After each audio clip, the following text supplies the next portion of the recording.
Uy, tapin guys, ngayon nga bak, isipan ko kung anong luto kong ulam. Ay alala ko may sambutitang manok ng kidlatan yan Domingo. Ay dana, luto ko na yung muntinolo.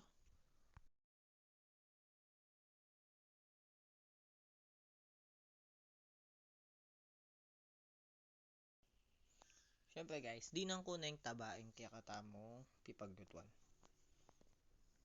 Yan. After na nito, lagyan tanin kaya katamo layo. Yan, gisa-gisa tayo mo bagya yon. Tapos sunod tanin bawang banto, maluto na rin. Pigisa-gisa tayo mo bagya tapos lagyan tanin sibuyas. Yan, lagyan tanin rin ng manok guys, banta mga bilis. Dano paano rin apon kanyan eh. Yan, at saka tayo mo piya-cha-cha kanyan guys. Yan, at saka tayo mo mga tadong beses. Yan, kaya rin tayong piya-cha, tsaka tayo rin din ng paminta banto. Itang laso, miyalo na eh. Tsaka tayo takpan. Siguro mga adwang aldo, balikan tayo.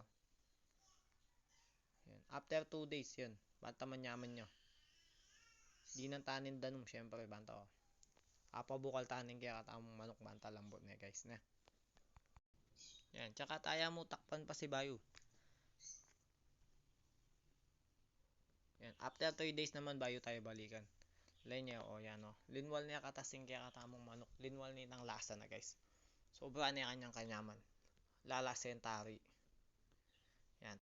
Yan. Pwede tanong lagyan kaya katamong sayote banta. Lambot na la din guys. Yan. After 2 weeks balikan ko na yung kaya katamong tinolo. Yan. Sunod tamong ilaging malunggay. Yan.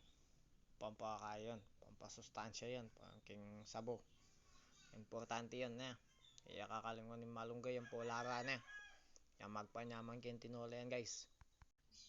Takpan tayo mo kanita. After 1 week kanito. Luto na guys. Ayan balikan tayo na. Syempre. Ayan. Ausan mo no rin. Dapat ausan kasi mangan na. Oras na. Alte danupa na ako.